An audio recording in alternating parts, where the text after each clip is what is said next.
सर्वत्र गोविन्दनामसङ्कीर्तनं गोविन्द गोविन्द नारायण अखिलगुरो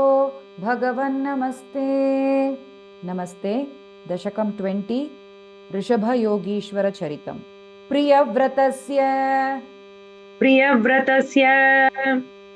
प्रियपुत्रभूतात् प्रियव्रतस्य प्रियपुत्रभूतात्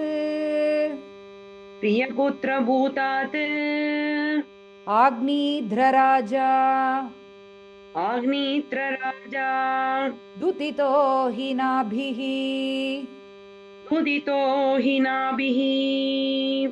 आग्नीध्रराजा दुतितो हि नाभिः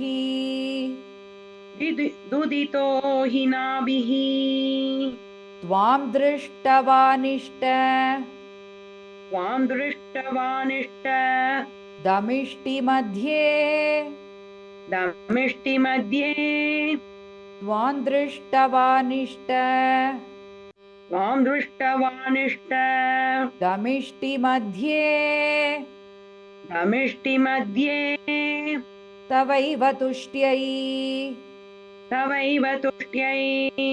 कृतयज्ञकर्मा तवैव तुष्ट्यै कृतयज्ञकर्मा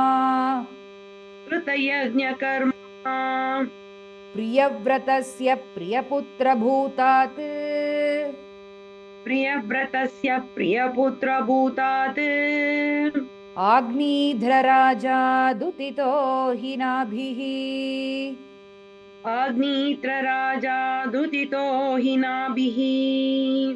त्वां दृष्टवानिष्टदमिष्टिमध्ये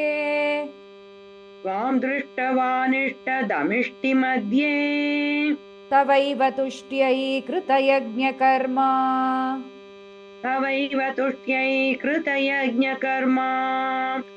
प्रियव्रतस्य प्रियपुत्रभूतात्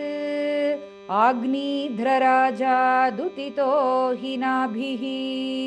त्वां दृष्टवानिष्टदमिष्टिमध्ये तवैव तुष्ट्यै कृतयज्ञकर्मा अभिष्टुतस्तत्र मुनीश्वरैस्त्वम् अभिष्टुतस्तत्र मुनीश्वरैस्त्वम् राज्ञस्वतुल्यम् सुतमर्त्यमानः राज्ञस्वतुल्यम् सुतमर्त्यमानः स्वयं जनिष्ये हमिति ब्रुवाणः स्वयं जनिष्ये हमिति ब्रुवाणः तिरोदधा बर्हिषि विश्वमूर्ते तिरोदधा बर्हिषि विश्वमूर्ते अभिष्टुतस्तत्र मुनीश्वरैस्त्वम्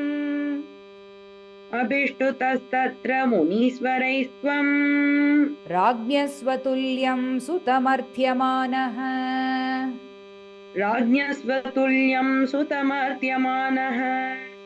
स्वयं जनिष्ये हमिति ब्रुवाणः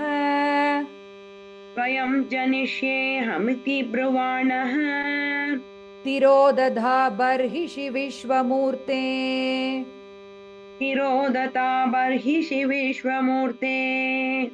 अभिष्टुतस्तत्र मुनीश्वरैस्त्वम् राज्ञस्वतुल्यं सुतमर्त्यमानः स्वयं जनिष्येऽहमिति ब्रुवाणः तिरोदधा बर्हिषि विश्वमूर्ते नाभिप्रियायां मथमेरुदेव्याम्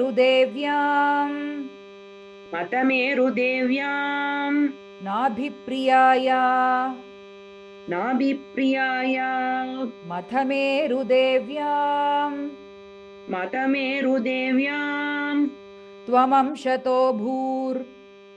त्वमंशतो वृषभाभिधानः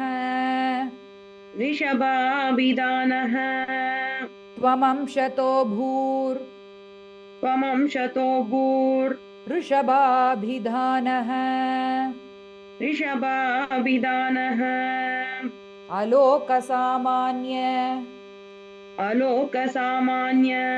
गुणप्रभाव अलोकसामान्य गुणप्रभाव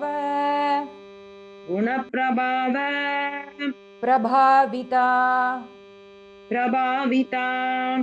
शेषजनप्रमोदः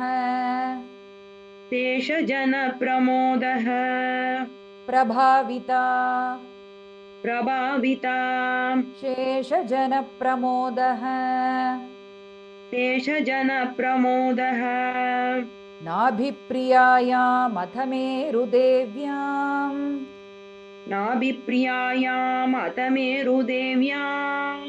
त्वमंशतो भूर्षभाभिधानः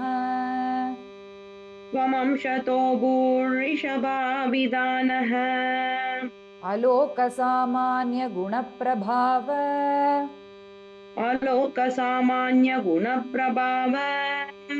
प्रभाविता शेषजनप्रमोदः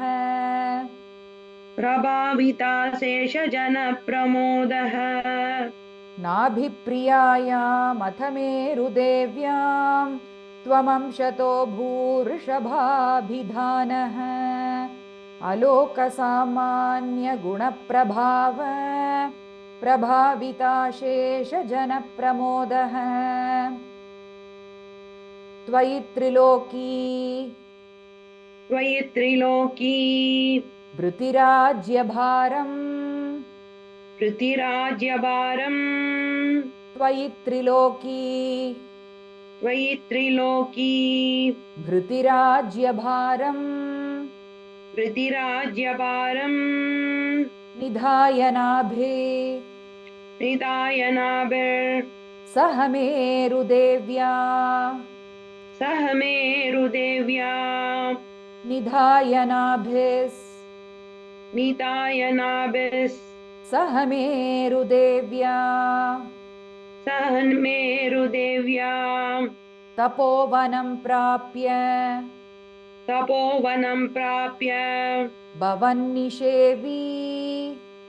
भवन्निषेवी तपोवनं प्राप्य भवन्निषेवी गतः किलानन्द पदं पदं ते गतः किलानन्द पदं पदं ते त्वयि त्रिलोकी भृतिराज्यभारम्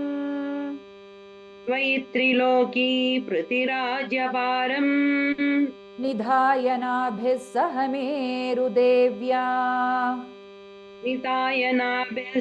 मेरुदेव्या तपोवनं प्राप्य भवन्निषेवी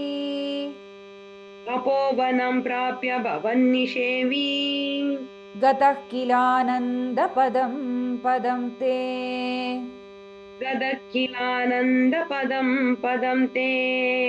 त्वयि त्रिलोकी भृतिराज्यभारम् निधाय नाभिः सह मेरुदेव्या तपोवनं प्राप्य भवन्निषेवी गतः किलानन्द पदं पदं ते इन्द्रस्त्वदुत्कर्ष इन्द्रस्त्वदुत्कर्ष कृतादमर्षात् कृतादमर्षात् इन्द्रस्त्वदुत्कर्ष इन्द्रस्त्वदुत्कर्ष कृतादमर्षात् कृतादमर्षात् ववर्षनास्मिन् ववर्षनास्मिन् न जना भवर्षे न जना बवर्षे ववर्षनास्मिन् ववर्षनास्मिन् न जना भवर्षे न जना बवर्षे यदा तदा त्वं यदा तदा त्वं निजयोगशक्त्या निजयोगशक्त्या यदा तदा त्वं यदा तदा त्वं निजयोगशक्त्या निजयोगशक्त्या स्ववर्षमेन स्ववर्षमेन व्यदधासु वर्षम् यददा सुवर्षम् स्ववर्षमेन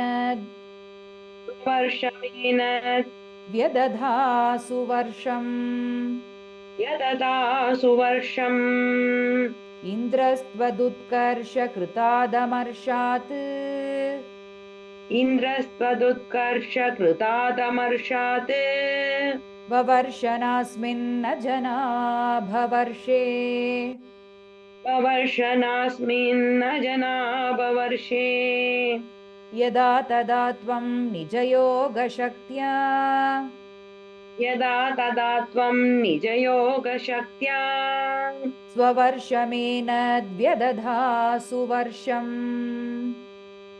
स्ववर्षमेन व्यतता सुवर्षम् इन्द्रस्त्वदुत्कर्षकृतादमर्षात् ववर्षनास्मिन्न जना भवर्षे यदा तदा त्वं निजयोगशक्त्या स्ववर्षमेन व्यदधासु वर्षम् जितेन्द्रदत्ताम् जितेन्द्रदत्तां कमनीं जयन्तीम् कमनीं जयन्तीं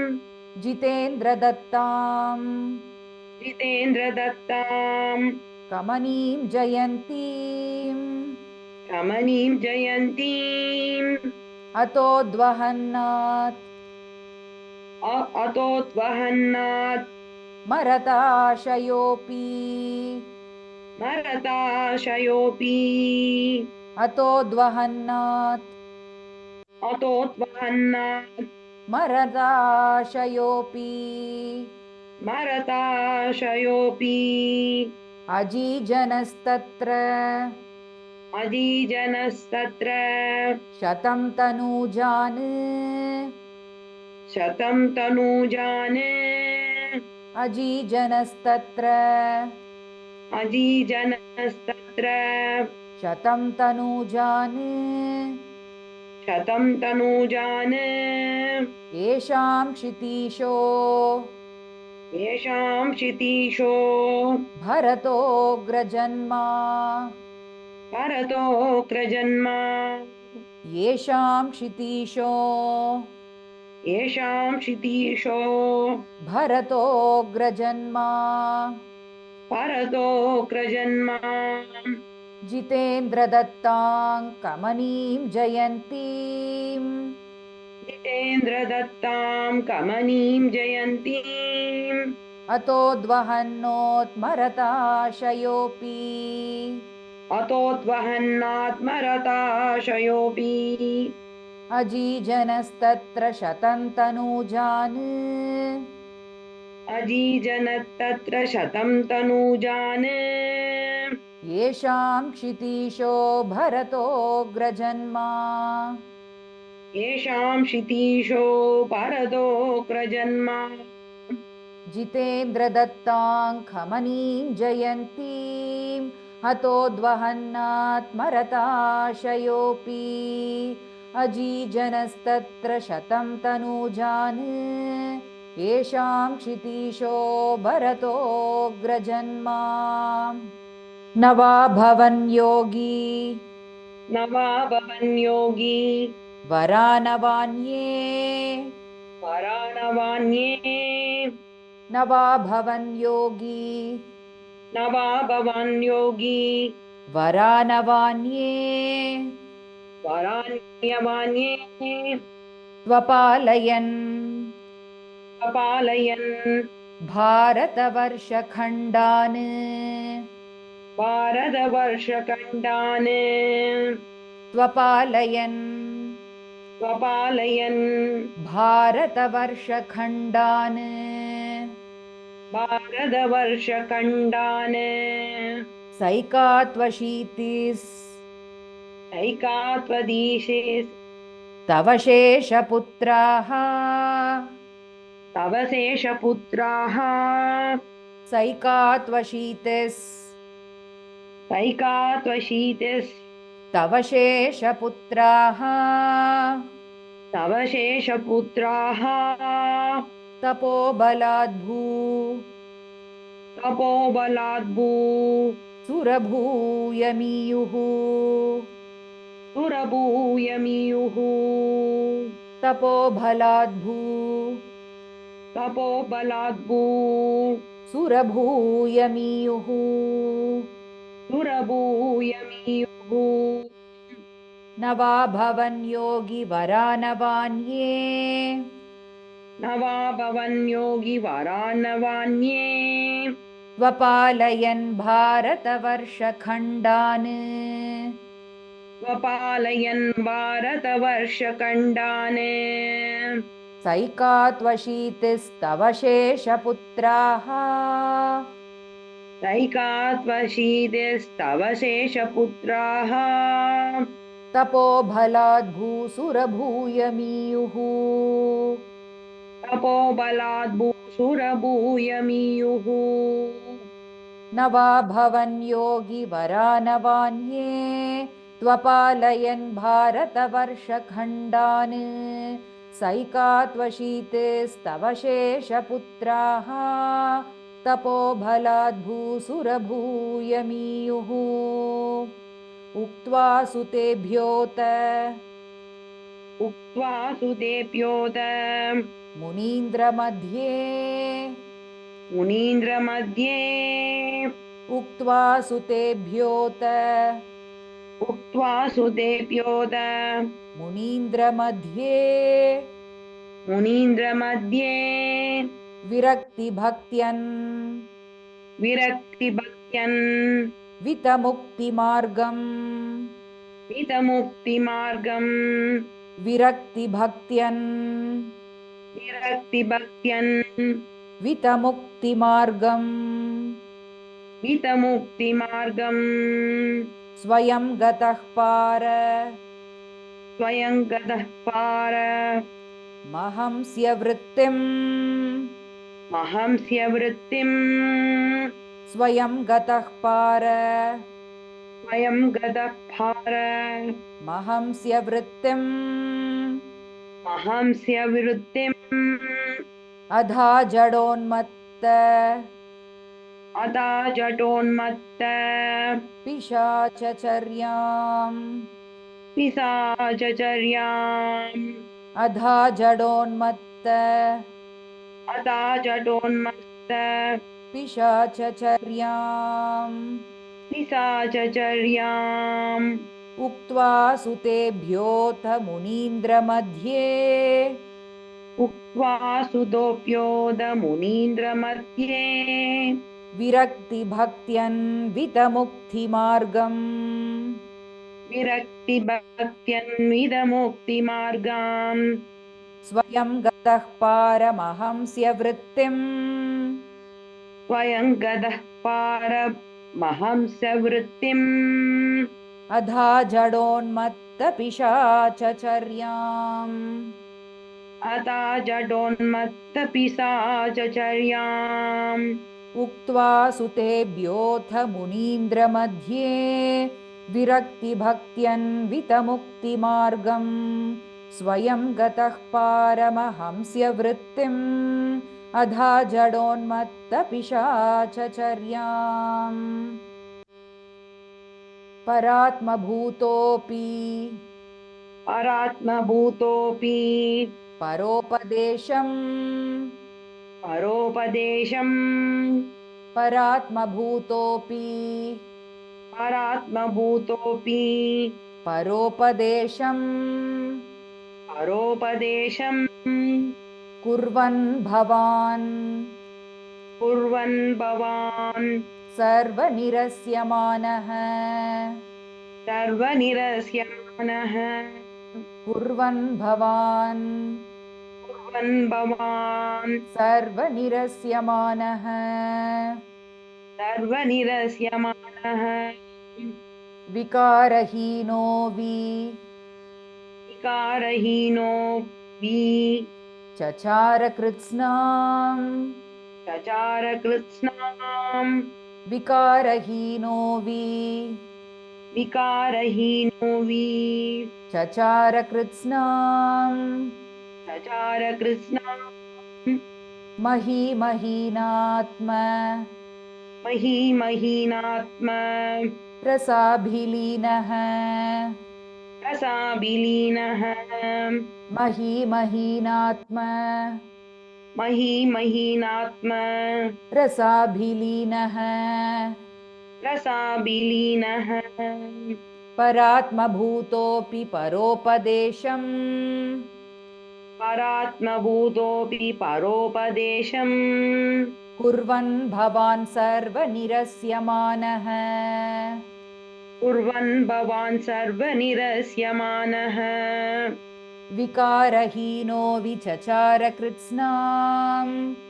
विकारहीनो विचचारकृत्स्नाम् महीमहीनात्मरसाभिलीनः महीमहीनात्मरसाभिलीनः परात्मभूतोऽपि परोपदेशम् कुर्वन् भवान् सर्वनिरस्यमानः विकारहीनो विचचारकृत्स्नाम् महीमहीनात्मरसाभिलीनः शयुव्रतं गो तयुवृतं गो मृगकाकचर्याम् मृगकाकचर्याम् शयुव्रतं गो तयुवृतं गो मृगकाकचर्याम् मृगकाकचर्याम् चिरञ्चरन्नाप्य चिरं चरन्नाप्य परं स्वरूपम् परं स्वरूपम् चिरञ्चरन्नाप्य चिरं चरन्नाप्य परं स्वरूपम् परं स्वरूपम् दवाहृताङ्गः तवाहृताङ्गः कुटकाचले त्वम् कुटकाचले त्वम् दवाहृताङ्गः तवाहृताङ्गः कुटकाचले त्वम् कुटकाचले त्वम् तापान् ममापा पापान् ममापा कुरुवातनाथ गुरुवातनाथ तापान् ममापा पापान् ममापा कुरुवातनाथ गुरुवातनाथ शयुव्रतङ्गो मृगकाकचर्याम् शयुव्रतं गो मृगकाकचर्याम् चिरञ्चरन्नाप्यपरं स्वरूपम् चिरं चरन्नाप्यपरं स्वरूपम् दहाहृताङ्गः कुटकाचले त्वम् अवाहृताङ्गः कुटकाचले त्वम् तापान् ममापा कुरुवातनाथ तापान् ममापा गुरुवादनाथ शयुव्रतङ्गो मृगकाकचर्याम् चिरञ्चरन्नाप्यपरं स्वरूपम् दवाहृताङ्गः कुटकाचले त्वम् तापान् ममापाकुरुवातनाथ। सर्वत्र गोविन्दनामसङ्कीर्तनं गोविन्द गोविन्द। श्रीगुरुवायूरप्पा चरणं नारायण नारायण नारायण